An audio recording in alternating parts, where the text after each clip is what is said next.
Hi everyone, welcome to Lecture 5 on Holistic Health. We are over halfway through and having a fabulous time so far. So let's start with our acknowledgement of country with this beautiful artwork from Donnie Le Rioli. So first I would like to begin by acknowledging the traditional owners and custodians of the land on which we meet today, the Whadjuk people, and I pay my respects to the elders past, present and emerging. I respect their cultural beliefs and the spiritual relationship with their country and recognise these are still important to the Whadjuk people today. So Donna is a West Australian Indigenous artist and was commissioned by the Health InfoNet in 2008 to create a new logo incorporating a gecko for the redevelopment of this website. The gecko was chosen because it's one of the few animals that's found across the huge diverse range of Australia. So it's just magical, isn't it, seeing that? All right, so let's go through our first elements that we're looking at. And first thing I wanted to go through with you is our second assignment. So our second assignment is basically it's your only written assignment that you have for this course. You've got your quizzes that you're engaging with each week, and then you have your assignment that is worth 40%, and then you have your exam. So for your assignment, it has a length of around 3,000 words. However, what we know is that as you start doing it, you may find that that word count will increase. It's not a straight word count because it's not an essay. So what we are looking for is within all your early learning centres and your school settings, we've talked about over the last few weeks how important routines and transitions are and how they're really integral to the delivery of our good quality care and education. So we know that if we develop good routines, we're developing that nice predictable environment that provides the children with a good sense of responsibility, control, and of course their security. So routines encourage attention and warmth from the educators, and what this assignment is designed to do is to give you the opportunity to become familiar with some research and best practices regarding care routines. So your task: you are required to create a simple website which documents the research and practices regarding care routines for children in early childhood. There's 5 sections to this research website, which will have a topic heading on each one. So let's look at each of the parts. So part 1, you're going to identify your major care routines in early childhood settings and discuss the importance of those. In part 2, you're actually going to identify for 2 different care routines how they would function in 3 different settings: birth to 2, in 3 to 5 years old, and in 6 to 8 years old. So let's look at the final element is a reflective on the implications of A, B, and C for your practices in early childhood settings. So with this website, it's very important that you acknowledge the work of others. And because it's in a website, it needs to be, where possible, potentially acknowledged with standard referencing style. But also, if you are using other websites, you might link back using a hyperlink straight back to that other website. So Wix and Weebly, they've got functions that will allow you to embed different elements and so on. So whatever is your choice of website that you can build, you can also use Canva for this as well. It will perform quite well, I think, for this particular function. So one of the things that I really want you to be careful of, though, is images. So remember, in your ICT course and in other courses, we've talked about appropriate images to use. I might go through that in the tutorial, just a quick review, going through places like Pexels or Pix or free digital photos. There's lots of different ones that you can find. You will also find in Wix and Weebly and in Canva, there's thousands of different images that you can use. So think about what you can do and how you can use them, and be careful of using any of your own images if they have children and you don't have permission and so on, but make sure that if you're using ones from the web that they're allowed to be used. So let's go through each of the elements of the assignment. So part 1, you're identifying the major care routines, and you're discussing the importance. So think about the ones that we've already covered over the last couple of weeks. We have looked at food safety, we've looked at the basics of setting up our standard routines for sleeping and eating and so on. And then we're going to go through next week some things on safety itself. This week we're emphasizing more to do with food and nutrition and meal times. So identify those different care routines and why they're important. So you might want to list them off and so on. Then I want you to pick two. Pick two of the ones that you go, right, they're the things I really want to focus on. So then you're going to describe what is best practice. So that's where you'll look at your text, you'll look at your EYLF, you'll look at your ASEQA quality standards. So you're going to identify those qualities of best practice within those three different age brackets, the birth to 2, the 3 to 5, and the 6 to 8 years old. And each age setting should be about 700 words and accompanied by images, links to appropriate research, and so on. Then in your final part is the reflection. So then you're going to wind it all up and you're going to explain the implications for what that really means when we're developing good partnerships with parents and how we want to use a nice integrated approach to health issues. And we've set a suggested length of around 500 words. But again, I don't believe it's a word limit. It's a guide so that you don't go and write 3,000 words on it. So each element of those three parts needs to be represented in a digital format, and then you're going to submit just one URL link that will link off to your website. So that way I will be able to navigate myself through your website, whether it be built in Wix, Weebly, or Canva. So think how you're going to build that and what you want to make it look like. All right, now moving on to the main content of this week's lecture. As I explained in the tutorial, in the following slides, I'm going to be talking about some food and nutrition, as well as talking about potentially some eating disorders and the things that you might see visible within a childcare setting or a early years setting in a school. So if this has affected your family or yourself, please be aware that I will be mentioning anorexia and other things as we go through. Not in huge detail, but it's there. I just wanted you to be aware about it. So moving on. Basic concepts of nutrition education.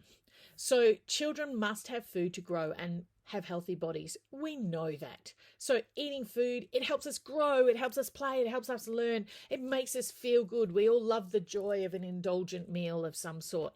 And different foods are good for us. Other foods bring back lots of memories, but all foods are necessary for our lives. So if we think about this from the next point of view, nutrients come from foods. So it's those nutrients that help children to grow and be healthy.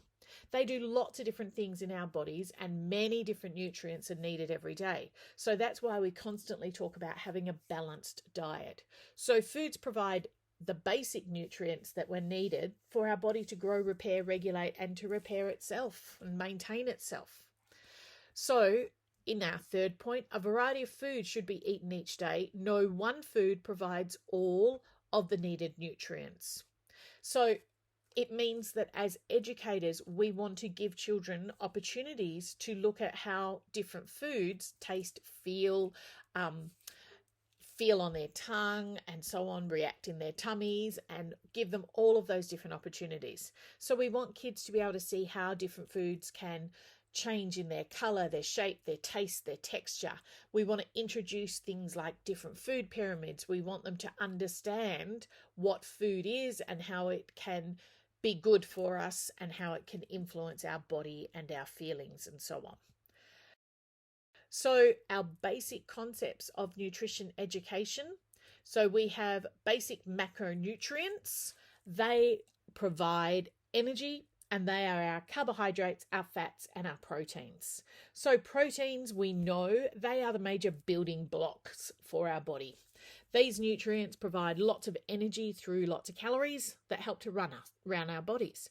So the macronutrients also provide lots of the materials that are required for growth and the general maintenance. Now, our basic micronutrients depend on the micronutrients to perform their functions and regulate our metabolism. They're classified as our vitamins, our minerals, and water. So they must be present in sufficient quantities for the macronutrients to perform properly. So as teachers, we've got to recognise that in early childhood, sometimes children can fall short of the intakes of things like iron, calcium, vitamin A, vitamin B, etc.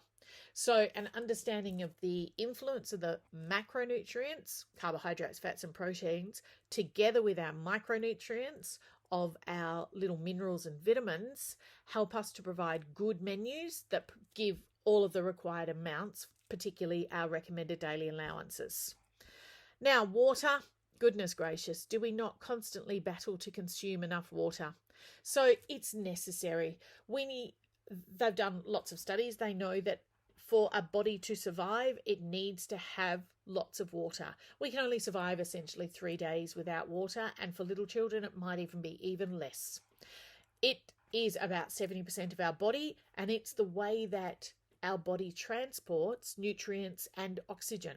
It protects our organs, it regulates our temperature, it eliminates our waste, our brain needs it to send signals. So we recognise as an adult when we are thirsty, but children might not. So that's why you're often reinforcing for children, saying, do you want to have a drink, love? And so on. And we're giving them lots of opportunities for them to drink various types of liquids. So water is present in most foods and in our fruits and vegetables. And that's why we often find that children drink water as well as consume lots of fruits and vegetables, hopefully. And of course, extra water might be needed during our physical activity and hot weather. So water is a really important component of a child's diet, and making good drink choices is an important consideration. So we want kids to drink water without anything else in it at more opportunities than they're drinking anything with flavours in it and so on. There are lots of resources for teachers to encourage yourselves to build a better understanding of food and to be able to work with other adults in your centre, whether they be the people who work with you or the wider parent community and so on. But what we need to do is to make sure that we have a really good personal understanding of food, not just an understanding based on things that people on Instagram have told us, but a good research, medically informed view of eating and drinking, so that we can provide lots of good examples and modelling in our centre and school, as well as information for our caregivers. So, nutritional care. Now, there are guidelines and strategies that have been established to help us. So we know that in Australia, everything must have a food label, and we have a responsibility to understand how those food labels work and what they mean. So we want to even encourage that with young children, to get them to look at the backs of food and to understand what the food labels mean. So as an adult, we want to make sure we get the right amount of food, but also as a caregiver, whether we are a parent, caregiver, or whether we're one of the caregivers via our role at a centre, is to make sure that the nutrition that we provide helps to maintain that health and provide for growth. Now, it used to be only parents because children ate most of their meals at home. And then as children started to go to school, one main meal of the day, lunch, was consumed at school, and breakfast and dinner at home. Now, what we know is that in different areas around Australia, there's lots of children who are not getting good nutritious meals for breakfast and dinner, and that even for lunch is a bit dodgy with what they bring and so on. So particularly in our early childhood settings, where we are providing food, we are providing the main nutritional source for those children, because when they're at our centre, that may be the time that they're getting their main parts of food. And for some of our children, they might not eat a lot at home anymore, especially if they're in long daycare. So we have to understand our responsibility. So in that third point, because we are the primary carers for large chunks of a day, we're therefore the people who are providing the food for them. So we're meeting more than a little bit of the nutritional needs of the children under 5. And then school aged, it will shift back again. But if you have children who are in full-time long daycare, you're really providing most of the meals for them. So that's why it's so important that as an early years educator working in a centre, we understand nutrition. And that's why a lot of the centres have amazing chefs and cooks. So nutritional care, what we have seen is that when there has been investigations done on early childhood programs, fewer than 50% of the 2 to 5 year olds in early childhood environments ate the required recommended amounts of grains, fruits and dairy products, and about 30% didn't eat the amount of vegetables and meats in their diet. So we need to make sure that whatever we're providing is trying to prop that up a little bit more. And it says as well that most children don't consume enough dietary fibre, and we know they eat way more sugar than they should, because a lot of the things that we see being marketed for children are just not really appropriate. And what we have seen because of that is that quite often children are lacking in zinc, calcium, iron, folate and vitamin E, and that can cause things like fatigue, short attention span, depression, behaviour problems, high levels of aggression, hyperactivity and decreased social skills. So obviously that would have a massive impact on their ability to learn, retain information and be successful at school. So we have to be really aware that we can dismiss food, but we shouldn't, because it has such a vital impact on a child's growth and development in all areas. Now, what we've seen is that a child's developmental outcomes, even if we only are kind of providing for them, it can be so much better if they have good nutrition. So nutritional challenges that pose the risks, they're things often related to malnutrition or misnutrition, where they are overnourished in low density nutrients or undernourished in high density nutrients. So that is where caregivers possibly don't have the understanding of what to provide for them, or that they have not got the money to be able to provide a well-balanced diet or the access and so on. As we've already discussed in previous tutorials, we can see that where the child lives and the way that their parents are raised as well, has a massive impact on the way that food is used and available in the home. So imbalances in food may appear in the form of growth retardation, meaning that they're just not growing to the development that they should be.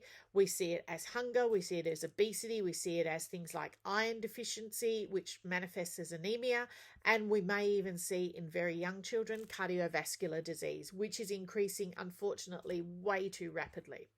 So if we look at our impact of obesity, it can cost up to 10% of our total health budget, the impact. So we're looking at so many more things than just food.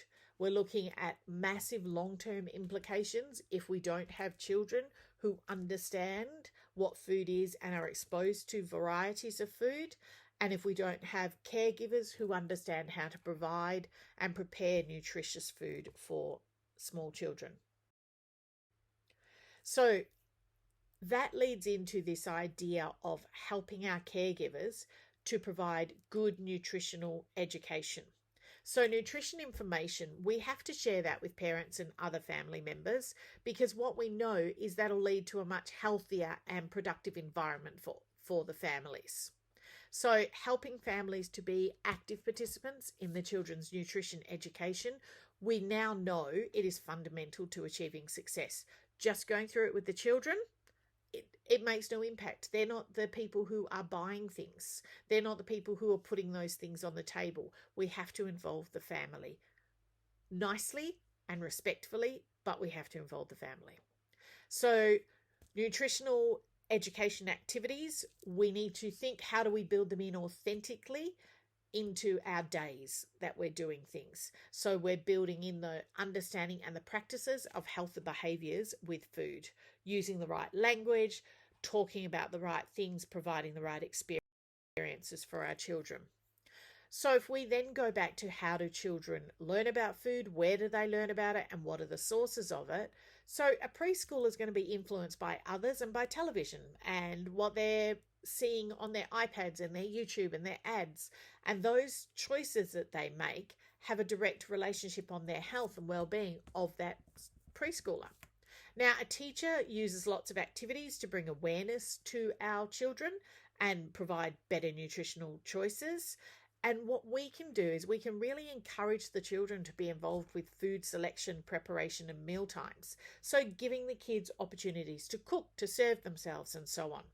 So when we're working with our very young children in childcare, giving them those opportunities where possible and where respectfully allowed is great. But often I find that we can't in childcare as much as we can in school. So doing cooking in your classroom, getting them to try different foods, getting them to look at what they do and don't eat, and so on. So we know that lots of children face nutritional challenges. They're different from those of our little infants, our toddlers, and so on. School is different. And lots of children are starting to do a lot more movement now. So you want them to be running and jumping and so on. So their nutrition needs are rapidly increasing. Now, what we've seen a massive influx of is the ads that are being targeted at children related to inappropriate foods and sometimes foods that we shouldn't be seeing in children all the time. So we want them to understand choices that they make and that they are making them based on good, healthy understandings, not just relying on the fast food industry that is doing a fabulous job at influencing our school-age children. Now, what we know with food, and anyone that spent a long time around children, is that children's moods and eating patterns, they're very unpredictable and they can test our patience, but we must understand the impact of food on their behaviour and on their development.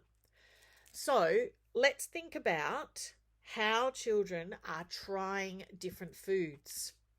Now, some children get into these patterns of behaviour where they will only eat certain things at certain times. And there's nothing wrong with that. That is a toddler to a T. They will eat only carrots for 2 weeks in a row, and then you'll serve them carrots that next day, and they will look at you like you have served them poison, throw it on the floor, and demand something else. So that is the fickleness of a toddler. But it's more important that they actually have a range of foods available to them at all points in time. They might choose the same foods, but if we only give them certain foods, that's all they're going to eat, and then they'll get into those habits. So we want them to be exposed to a real variety of foods, and it could be that every week you introduce something new to them in some way. In a childcare setting, it's easily done, and I find that children will eat so much more and such a wider variety of food in a childcare setting than they ever will at home. So some things that we know not to do. So forcing or withholding food, neither of them work. So don't use food as a punishment, but also don't use it as a reward. They're not a dog. They don't need to be rewarded with treats. You don't say, oh, do this and then you'll get your packet of tiny teddies and so on. So let them know that it's part of the routine, that this is what we're doing, and then we have our snack. But it's not a reward for doing the not nice thing. So for our little babies, for our infants, we introduce one food at a time, and then we wait before we're introducing another, and that is for an allergy. And we don't wait 5 minutes, we might wait a few days. And for our high allergy producing foods such as peanut butter, eggs, what else have we got? Even our straight milk dairy, if they've been exclusively breastfed, waiting a week, waiting 5 to 7 days before introducing. And it's not doing it once and waiting. It might be eating it over a number of periods over that time, but they're not introducing anything new. So if you're introducing eggs, you might mash some eggs up with some cereal and see if that's okay. Or you might plop an egg onto their plate that they could eat part of an egg and then see if that's okay. Because quite often when eggs are cooked and mixed in with a cake, for example, it won't be allergy inducing, but if an egg was to be eaten by itself, it might. So give them the opportunities to eat them and then monitor what's going on. So we know that children need lots of structure and support from the adults around them so that they're going to eat lots of different foods. We don't need the adults to only be eating chips and biscuits and then to try and encourage the child to eat some fruit. The child will soon work that one out. So some strategies, these are a variety of different ones. Now, you will get lots of kids that say, I don't like veggies, I don't like meat. So think about what you can do, and this is from your text. What can you do that will actually get them to eat it? So there will be so many that different parents will be able to come up with. One I do, spaghetti bolognese. Every kid loves spaghetti bolognese. I just do spaghetti bolognese with spinach, with carrot, with zucchini, everything that is grated up and stirred inside it. It adds to the flavour, but it also still gives them lots of nutrition, even if they say they won't eat vegetables. If I put a zucchini on a plate, they're not going to eat it, but if I grate it up and put it into a little patty that is fried up a little bit in a tiny little bit of oil with some cheese and some potatoes, they're probably going to eat my zucchini and my carrots, just like they will if it's in bolognese. Meat, they'll eat as like, don't give a child steak, but if you give them some things with little bits of ham and so on, that'll make such a difference. Give them things that they will like, rather than going down the pathway of trying to fight with them, because that will just end up with the adult losing every single time. So for our mealtime environments, time them so the kids will feel hungry. Don't wait too long, because then they'll lose their appetite and then they'll be little monsters. So you need to give them an opportunity that is at the right time, and you will soon work that out with your own children. And then I find in childcare settings, it's quite routine oriented as the day goes on. So warn the children 5 to 10 minutes before a meal so they have time to anticipate that change in activity of some sort. Make it very pleasant and relaxed. You might have a certain song that always goes on, and you want to try and maintain nice regular times for the meals. And where possible, as I've said, involve them in the meal preparation. So it might be that they have to put the plates on the table, or they might have to put the knives and the forks on spoons on the table. They might have to push the chairs over to the little table. They might have to put the mats on and so on. So give them opportunities to help with different things.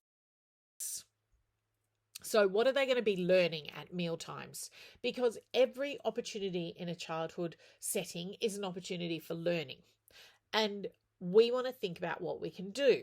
So think about what teachers do where they're in a early childhood setting, but they're making it like a family style. So you might have different caregivers sitting at the table and all those sorts of things. So how do teachers build those things in? They think about what would happen at home and how do you get the children doing it. So that's why you'll see the children are sitting at the table. There is time for them to learn different skills. They're counting. You might say, how many things have you got on your plate? You might let them serve themselves. They might have servings put on the plate for them, and then there's other things that they can choose from. It's learning to use the tongs or the spoons to serve themselves and so on. So lots of things will be finger foods for the children, and then lots of things might require them to stab them with a fork and so on.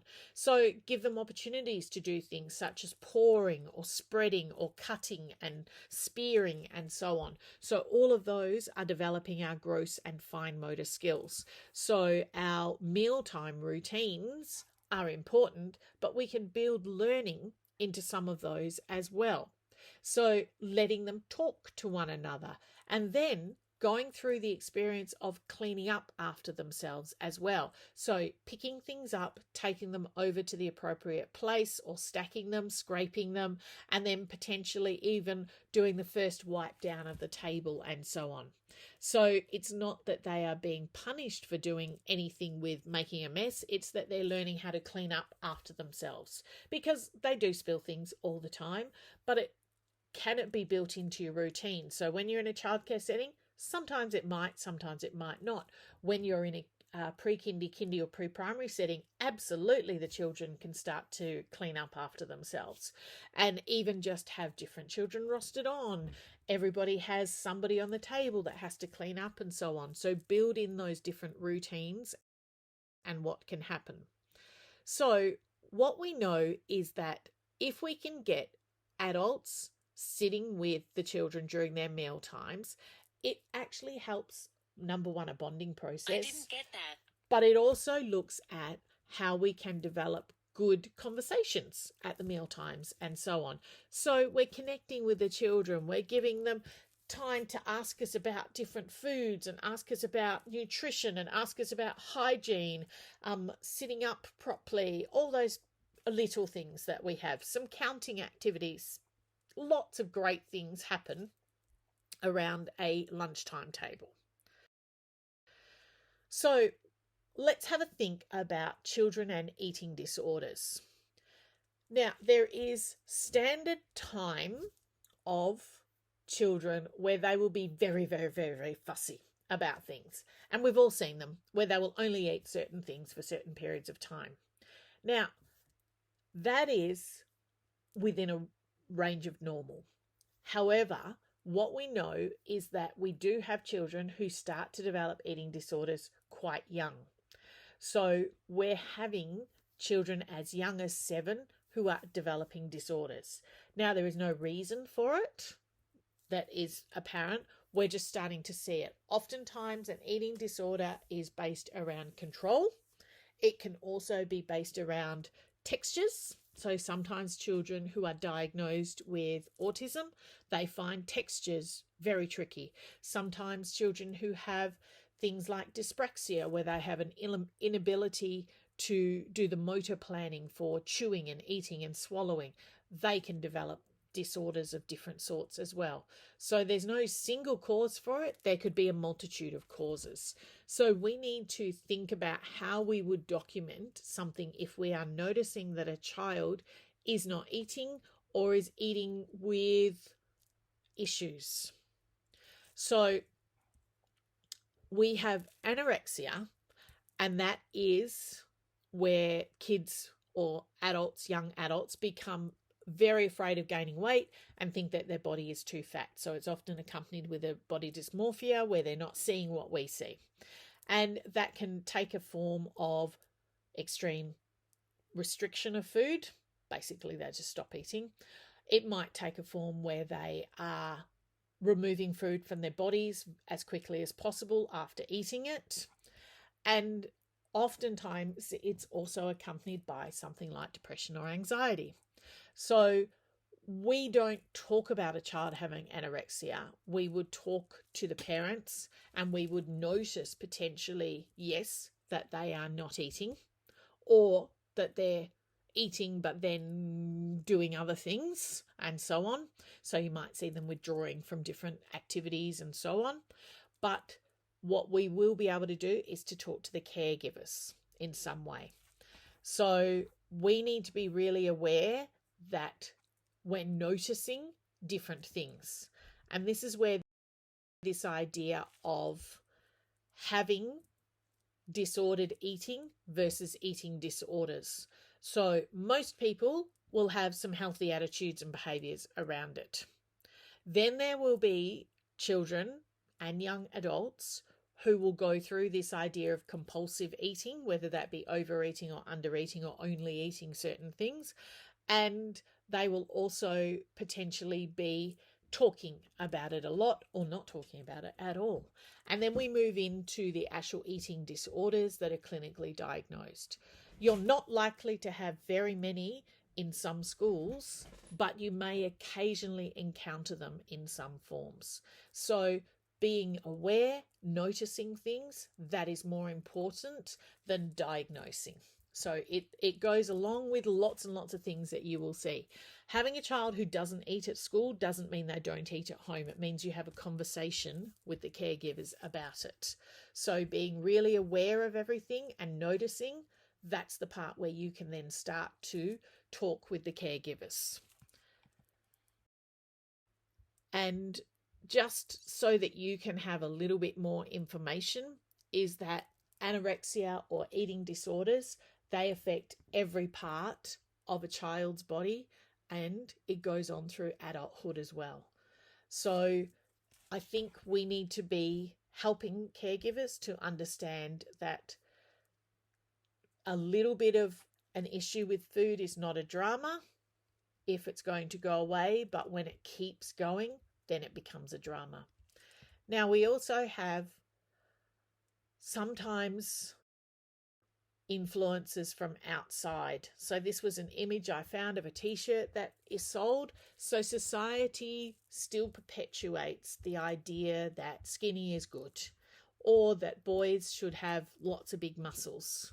So we need to counteract that with lots of positive talk, and lots of positive talk, not just about their bodies, but about food. So removing language like that's a bad food. We talk about foods that are everyday foods and foods that are sometimes foods. We don't attribute a behavior like bad or good with food.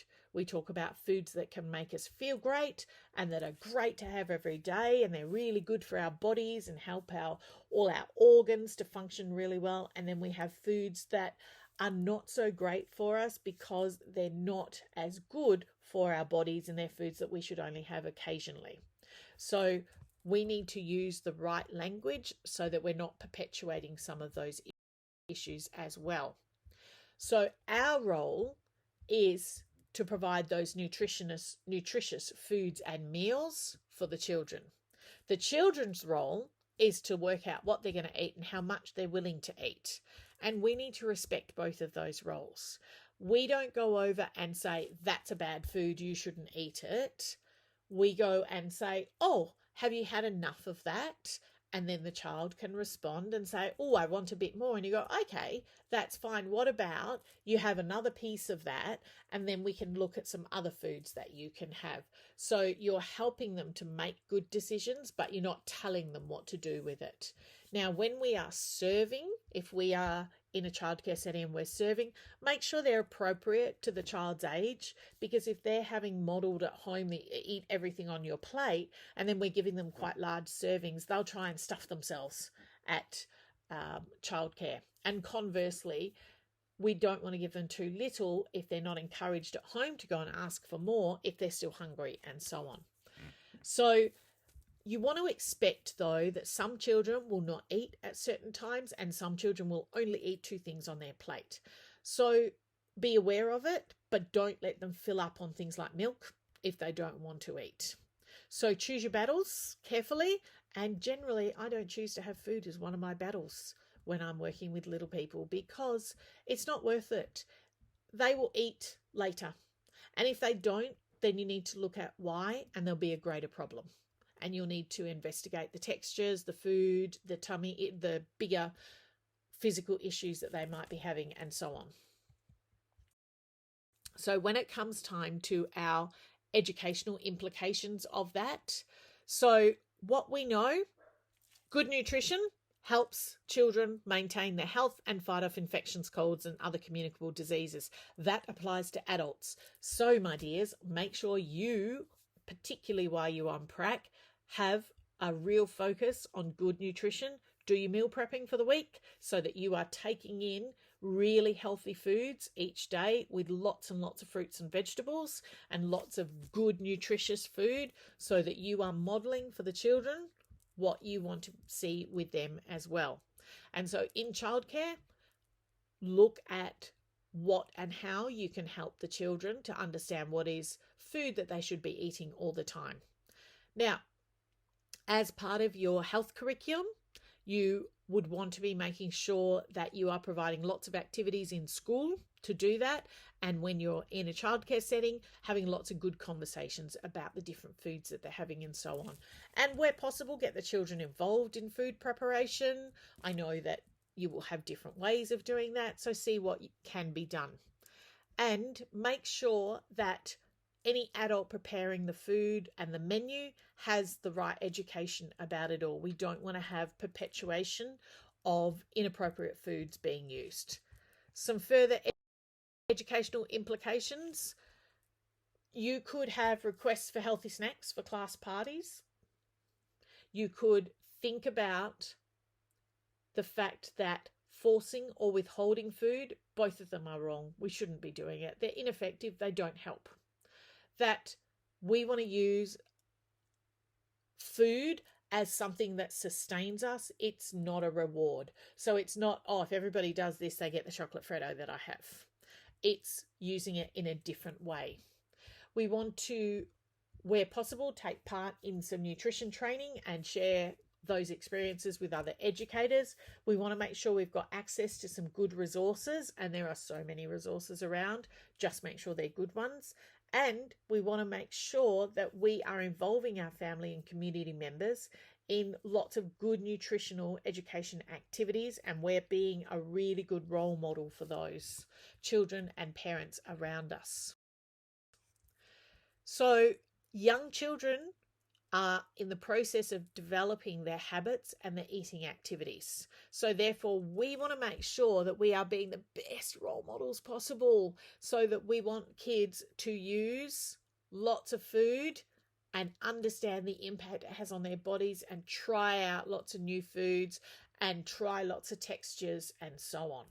So our responsibility is to provide the right food for them in our centres, in our schools, is to provide the right education and to be the best role models that we can be.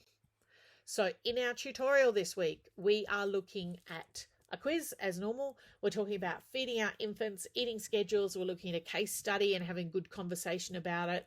We're looking at how we involve family and some fun food activities that we could potentially do.